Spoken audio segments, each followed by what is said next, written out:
¿Se está hablando lo suficiente acerca de la salud mental y emocional en las familias latinas de Nevada? ¿Qué pueden hacer los padres para ayudar a sus hijos? ¿Qué recursos hay disponibles? Depresión, ansiedad o retraso en el aprendizaje son algunas de las consecuencias que ha dejado la pandemia en estudiantes y familias debido al cambio repentino de clases presenciales hacia las clases remotas y la falta de contacto en persona. Salud mental. Esta es la primera de 2 partes de una serie especial en Cafecito con Luz y Michelle. Estigmas, falta de información, recursos no disponibles en español, necesidad de comunicarse, propuesta de soluciones, tomar acción. Latinos, estudiantes y salud mental. Son muchos los factores que influyen para esta conversación, pero líderes locales, funcionarios escolares, padres de familia y diversas organizaciones en Nevada coinciden. Se necesita hablar de salud mental en la comunidad latina. Bienvenidos a un episodio más de Cafecito con Luz y Michelle, el podcast en español de The Nevada Independent. Este es el episodio 172 y es la primera de 2 partes de una serie especial titulada Latinos, Estudiantes y Salud Mental. Les saluda Luz Gray, editora con The Nevada Independent en español. Y en esta ocasión mi colega Janelle Calderón también se une a presentarle esta plática que sostuvimos con nuestra invitada en este episodio, Selene Lozada. Ella es coordinadora en Opportunity 180. En esta primera parte, no solamente nos va a platicar acerca del trabajo que hace esta organización sin fines de lucro con padres de familia locales y también con los estudiantes, cómo el tema de la educación y la salud mental van de la mano y por qué surgió la necesidad de abordar este tema a mayor escala y completamente en español. Y la próxima semana le presentaremos la segunda y última parte de esta serie especial, donde nos acompañará Margarita Romano, trabajadora social clínica con licencia en Nevada en la Clínica Fuente de Vida para Servicios de Salud Mental. Y también faltan algunos días para que termine la sesión legislativa. Cada semana le hemos venido reportando el estatus más reciente de algunas propuestas de ley sobresalientes para los nevadenses. Un cafecito lleno de información, así que nos da mucho gusto que nos acompañe. Bienvenidos. Hola Janelle. Hola Luz y saludos a todos. Como mencionaste, en este primer segmento de Cafecito, hoy damos la bienvenida a nuestra invitada Selene Lozada. Ella es coordinadora en Opportunity 180, una organización de educación local que apoya los esfuerzos para mejorar la educación pública en Nevada. Gracias por acompañarnos, Selene. Muchas gracias a ustedes dos por invitarme. Gracias. Y bueno, pues la pandemia vino a resaltar una serie de problemáticas que de hecho ya había desde mucho antes aquí en familias de Nevada. En especial, pues las familias de bajos recursos, por ejemplo, efectos en la salud mental de los alumnos, falta de computadoras o acceso a internet, entre otros. Pero Opportunity 180 ya ha estado trabajando con la comunidad desde antes del COVID. Selene, ¿cuál es la misión de Opportunity 180 para quienes no conocen todavía el trabajo que ustedes hacen? Opportunity 180 somos una organización sin fines de lucro. Estamos totalmente enfocados y dedicados a las cuestiones de educación. Ya la organización existe ya hace varios años aquí en Las Vegas y yo soy la coordinadora hispana. Entonces esa es una gran oportunidad para mí porque se están abriendo nuevas oportunidades y sobre todo porque se está empezando a escuchar nuestra voz. Y yo estoy colaborando con esta organización desde hace 2 años y medio, siempre proveyendo recursos y yo básicamente me enfoco totalmente a los padres. Y eso es algo que a mí me apasiona porque en la comunidad hay varias organizaciones que se enfocan, por ejemplo, a ayudar a los niños, a dar becas, a proveer recursos, pero a mí personalmente creo que Opportunity 180 ha dado en el clavo porque los niños nunca van a tener éxito si los padres no están educados, preparados y entienden la visión de lo que significa ayudar a sus hijos a tener éxito. Sí, y recientemente Opportunity 180 y otras entidades locales organizaron el primer foro hispano de salud mental para familias y estudiantes. ¿Por qué se hizo ese evento virtual y por qué decidieron hacerlo completamente en español? Este foro para mí tiene un valor muy importante, hasta podría decirte que sentimental, porque ya he estado trabajando en la comunidad y déjame irme un poquito más atrás. Exactamente lo mencionaba Luz, a raíz del COVID y la pandemia, surgieron muchísimas circunstancias en los padres. Específicamente voy a hablar de los hispanos, los cuales hace un año estaban desorientados, desesperados, desanimados, porque muchos de nuestros papás no hablan inglés. Muchos de los papás no saben cómo usar una computadora y de repente se ven que son las personas encargadas de la educación de sus hijos. Entonces nosotros como grupo de padres empezamos a hacer llamadas. Durante las conversaciones que teníamos siempre salía un tema recurrente que es: mi internet no funciona. Entonces nos comunicamos con el superintendente y afortunadamente se llegó a un buen término, porque junto con otras organizaciones que en ese tiempo estaban en el Connecting Kids, se pudieron lograr que junto con Cox proveyeran un internet a un precio accesible y de mejor calidad a los padres, lo cual fue para nosotros una gran victoria. Y a raíz de eso continuamos trabajando y ahora nos reunimos con el superintendente cada 6 semanas, pero ya como grupo de padres, que nos llamamos PLT, Parent and Leadership.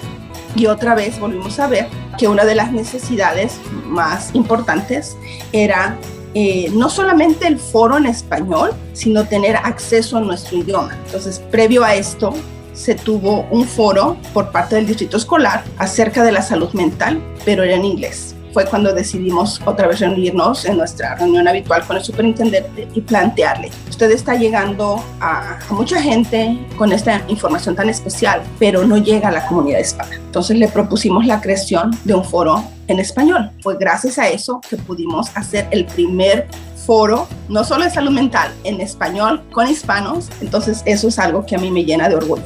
Eso me recuerda de una experiencia que de hecho compartió la señora Luz Elena García, una madre de familia que participó en el primer foro hispano de salud mental para familias y estudiantes, que se puede encontrar en la página de Facebook de Opportunity 180. Vamos a escuchar de lo que dijo en el foro. Yo tengo 2 niños con autismo. No he tenido que trabajar el 100%, he tenido que trabajar el 200%.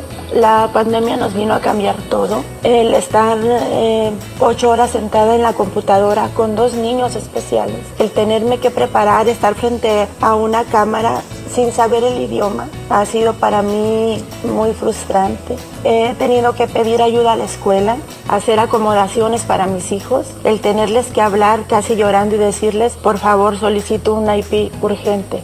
Me gustaría que las maestras fueran las adecuadas para las clases de los niños especiales. Así nos evitarían un dolor de corazón y a ellos un dolor de cabeza. Los Centros para el Control y la Prevención de Enfermedades publicaron un reporte en noviembre pasado indicando que las visitas de niños al Departamento de Emergencias relacionadas con la salud mental han aumentado en los últimos meses en comparación con el 2019. Selene, ¿qué tipo de ayuda le puede brindar Opportunity 180 a los padres de familia que nos están escuchando, en especial si ellos no hablan inglés? Este foro trajo muchas cosas importantes porque también fue un foro que nos ayudó a unir fuerzas. Muchas de las personas que participaron con nosotros en el foro lideran otras organizaciones, y voy a mencionar a Sara Ramos, que ella es una doctora en psicología y actualmente trabaja y colabora con la Universidad de Las Vegas en una organización que se llama The Practice. Ellos están ayudando a la comunidad con terapias y con ayuda psicológica para las familias que tienen bajos recursos y que tal vez no cuentan con un seguro médico. Y tanto Sara Ramos como Diana Orena, que son partners en esta organización, hablan español. Entonces, eso es algo muy importante porque todos los recursos que en algún momento hicimos uso para el foro tienen que ser en español. Y es por eso que nosotros estábamos muy complacidos por la participación que tuvimos de varias organizaciones cuando nos enfocamos no solamente en que fueran hispanos, porque por un lado sean hispanos aunque no hablen español, o hay americanos que hablan español. Entonces decidimos enfocarnos, y aunque nos tardamos un poquito, buscar exactamente las personas que fueran hispanas, que entendieran a la comunidad y que hablaran español. Y en este caso Diana está proveyendo esa ayuda. También en el caso de Luz Elena, ella es miembro de una organización que se llama Azul Blue, Unidos por el Autismo, y es una organización que está proveyendo también ayuda a la comunidad, obviamente totalmente en español.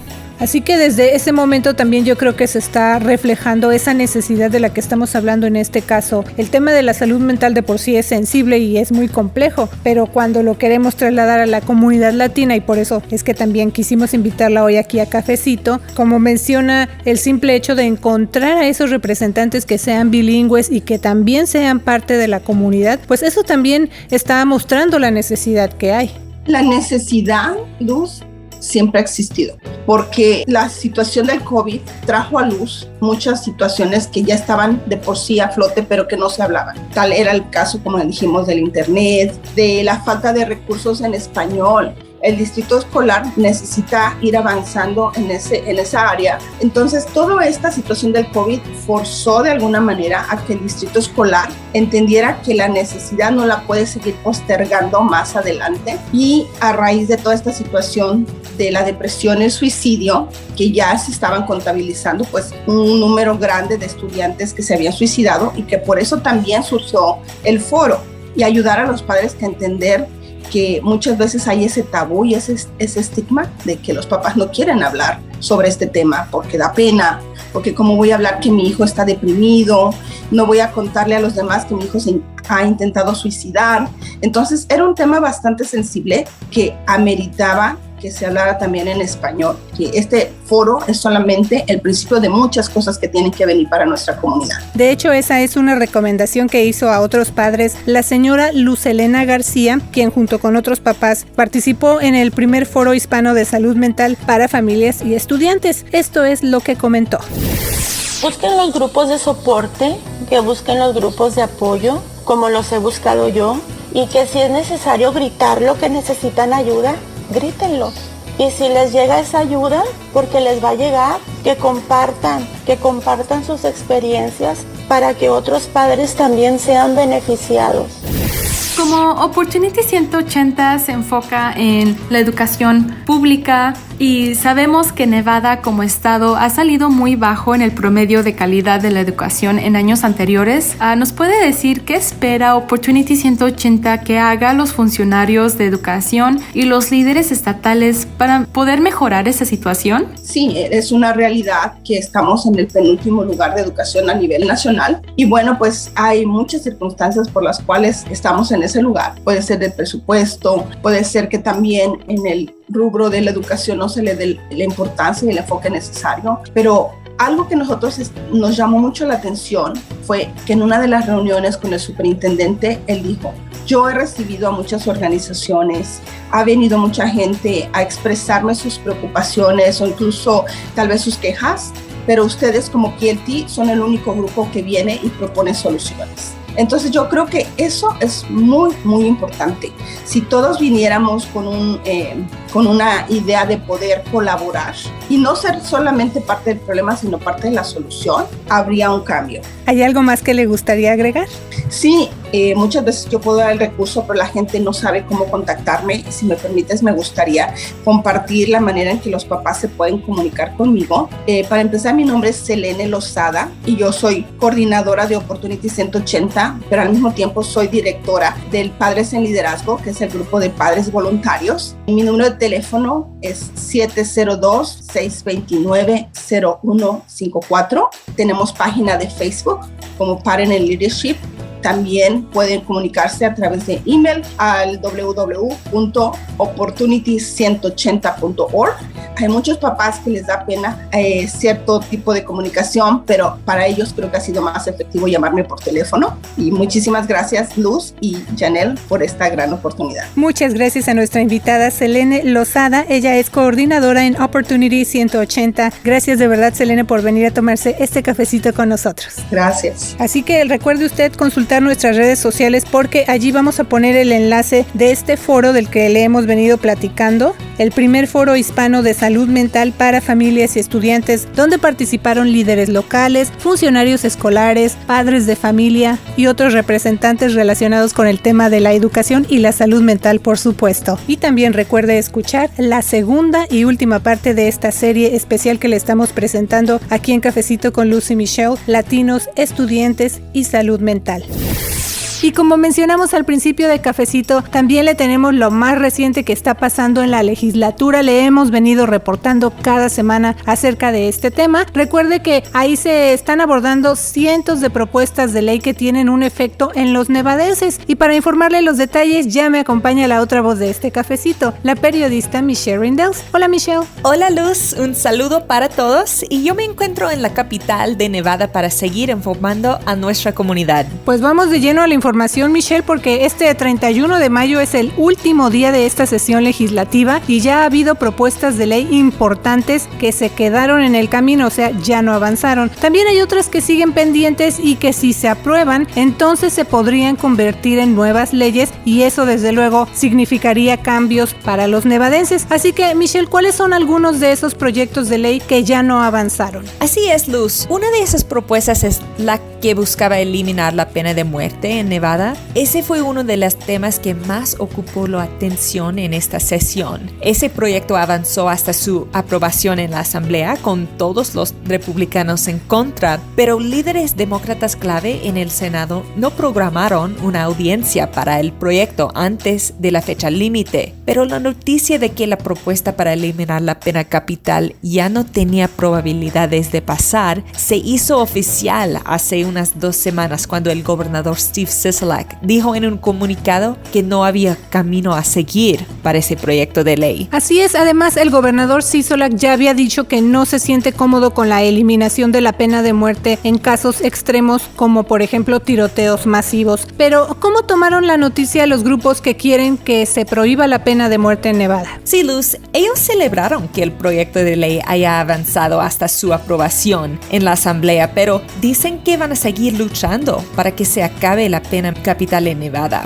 De hecho, este lunes que pasó hicieron una vigilia fuera de la legislatura para decir que la decisión de que el proyecto no llegó a una audiencia es algo antidemocrático. También hay que recordar que ya ha habido intentos en años anteriores para que se haga una ley que elimine la pena de muerte, pero ninguno había llegado tan lejos como este a pesar de que no se aprobó. Y eso también ya lo puede usted leer en nuestro sitio de internet de Nevada Independent en español. Pero aunque ese proyecto de ley ocupó la atención durante la mayor parte de la sesión, hubo también otros 18 proyectos de ley que no avanzaron, Michelle. Por ejemplo, medidas para una reforma de la justicia penal que habrían impedido que la policía usara fuerza letal si parecía que alguien se estuviera haciendo algún daño solamente o a sí mismos, ¿verdad? También otra iniciativa que se quedó en el camino fue una que hubiera creado una opción para un programa de tratamiento para personas acusadas de delitos menores de violencia doméstica. Sí, Luz, en ese mismo tema también hubo un proyecto que no se aprobó.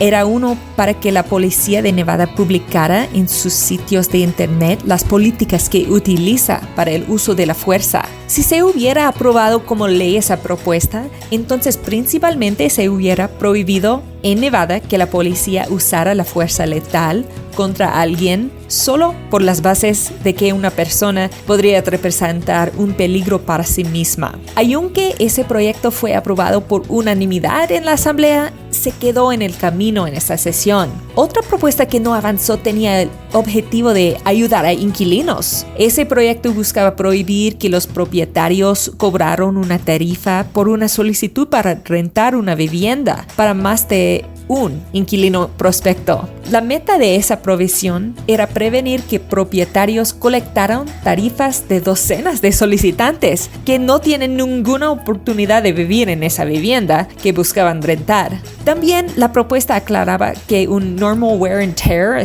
que en español se refiere a los problemas que hay con el uso normal de la vivienda, no son razón para que un propietario se quede con el depósito de seguridad, sino que podría mantener ese dinero de depósito nada más cuando haya daños demasiado graves. Las personas que apoyan la propuesta dicen que los inquilinos necesitan una oportunidad justa para mantener ese depósito, para que puedan asegurar su próximo hogar, porque típicamente van a tener que pagar otro depósito para esa siguiente vivienda. Pero los agentes de bienes raíces y otros representantes de propietarios tuvieron fuerte posición en contra de esa idea. Dicen que especialmente durante la pandemia y la moratoria para prohibir desalojos de vivienda, los inquilinos se están aprovechando de sus arrendadores. Debido a la oposición, la Asamblea decidió no dar una audiencia para esa propuesta. Ahí se quedó esa propuesta. Pero también, como mencionamos, el tema de la violencia doméstica fue parte de una propuesta en este ciclo legislativo, Michelle. Así es, Luz. Era un proyecto de ley para que las cortes crearan programas de tratamiento para quienes tienen condenas por delitos menores de violencia doméstica. Ese proyecto también habría requerido que una corte sellara el expediente de un acusado que terminará el curso exitosamente al pasar por lo menos 7 años de que se desechara el cargo condicionalmente. Pero esta propuesta se unió a la lista de las no aprobadas en ese ciclo. Oye, Michelle, y también vi que se presentó un proyecto relacionado con el abuso infantil. Ese proyecto era conocido como Dejarlos Crecer o Let Grow en inglés. Esa propuesta habría explicado claramente que las personas no abusan o descuidan a un niño solo porque le permiten realizar actividades independientes. Así es, Luz. También especificaba que las minorías y los niños que viven en situaciones de pobreza tienen una tendencia desproporcionada a que se intervenga sus prácticas de crianza y también que merecen igualdad ante la ley. El proyecto se aprobó por unanimidad en el Senado, pero llegó la fecha límite y ya no avanzó para que se pudiera aprobar. Pero otra cosa interesante es que en cada sesión legislativa ahora sí que se abordan todo tipo de temas. Por ejemplo, uno de los proyectos que presentó la asambleísta demócrata Susie Martínez en este ciclo proponía que en Nevada se prohibiera la práctica de quitarle las garras a un gato bajo ciertas circunstancias. ¿Te acuerdas de más detalles de esa propuesta y por qué no se aprobó, Michelle? Sí, Luz. Según el senador Fabián Doñate, esa propuesta no sobrevivió porque habían muchas preguntas acerca de cómo se implementa una ley como esa. Por ejemplo, se cuestionó acerca de las penalidades que podrían recibir los veterinarios que no cumplieran con esa ley. Además de que no hay muchos estados que tengan una ley como esa, entonces no hay muchos modelos para que Nevada pueda copiar otras pólizas. Pero el senador Doñate dijo que es posible que esa propuesta regrese en 2 años. Pues vamos a estar pendientes de qué pasa con esa propuesta en particular. Pero Michelle, la sesión legislativa dura 120 días y en ese plazo se revisan cientos de propuestas de ley, pero no todas se aprueban, que es lo que estamos informándole a usted. ¿Pero a qué se debe esto, Michelle? Sí, Luz, hay varias razones, pero principalmente es porque no hay suficiente dinero para implementarlas. Cuestan demasiado y el presupuesto para el Estado es limitado. Hay quienes dicen que las ideas de algunas propuestas son demasiado extremas para los líderes en la legislatura, o también porque representantes de varios grupos expresan sus diferentes preocupaciones y convencen a los legisladores de que no aprueben ciertas propuestas. Así es, y bueno, la próxima fecha límite legislativa importante fue este viernes precisamente, que es cuando la mayoría de los proyectos de ley que no están exentos de las reglas legislativas se deben aprobar en su segunda cámara. El último día de esta sesión, Michelle, es el 31 de mayo a la medianoche, o sea, como le venimos diciendo, ya quedan muy pocos días, pero también todavía quedan propuestas muy importantes. ¿Qué estamos esperando ver en estos días que faltan, Michelle? Vamos a ver si los legisladores proveen más fondos para la educación para borrar las cortes que se tuvieron que hacer en el presupuesto de Nevada debido a la pandemia. También vamos a ver si los legisladores aprueban impuestos más altos para la industria minera y también estamos pendientes para ver si se aprueba una propuesta que garantiza un derecho de regreso a sus empleos anteriores a los trabajadores en la industria de hospitalidad. Así que esas son solamente algunas de las varias propuestas que tienen un futuro incierto en la legislatura, pero que podrían cambiar las vidas de los nevadenses. Definitivamente, así que le vamos a pedir que siga pendiente con Cafecito con Luz y Michelle y también leyendo de Nevada Independent en español, porque vienen días muy intensos de mucha actividad y todas estas propuestas que le hemos informado pues desde luego afectan a los nevadenses, así que siga pendiente. ¿Y qué le parece si ahora también nos vamos a escuchar el segmento semanal Nuestra Comunidad, a ver qué información nos tiene lista Janel Calderón? Vamos a escuchar. Ahora todas las personas entre 12 y 15 años de edad ya pueden recibir la vacuna COVID-19 de Pfizer. Los Centros para el Control y Prevención de Enfermedades y la Administración de Alimentos y Medicamentos de los Estados Unidos autorizaron el uso de la vacuna en los jóvenes. Los interesados que pertenezcan en este grupo deben ir acompañados por un adulto. Se puede programar una cita a través de la página web del estado vax4nv.nv.gov. Esta semana los CDC también actualizaron sus protocolos para el uso de cubrebocas, los cuales ya entraron en vigor en Nevada, como lo indicó el gobernador Steve Sisolak. Los nevadenses deben recordar los siguientes puntos. Los negocios pueden, pero no tienen que confirmar el estatus de vacunación. Los negocios también pueden tener políticas más restrictivas que los CDC en cuanto al uso de cubrebocas. En el caso de los casinos, los reguladores de juegos y apuestas de Nevada permitirán que ellos decidan sus propias políticas para el uso de las mascarillas. Las personas se consideran completamente vacunadas 2 semanas después de haber recibido su segunda dosis. Los CDC indican que quienes están completamente vacunados pueden dejar de usar cubrebocas o mantener el distanciamiento social en la mayoría de los ambientes interiores y exteriores. Y a partir del 1 de mayo, cada condado tuvo la autoridad para establecer requisitos de distanciamiento social, por lo cual los nevadenses deben consultar el plan local de su condado para más información sobre las pautas de distanciamiento. Le informa Janelle Calderón. Muchas gracias por tu reporte, Janelle, y también gracias a usted por escuchar Cafecito con Luz y Michelle como cada semana. Les saluda Luz Gray con The Nevada Independent en español. Y yo soy la reportera Michelle Rendells con The Nevada Independent en español. Nuestro estado, nuestras noticias, nuestra voz.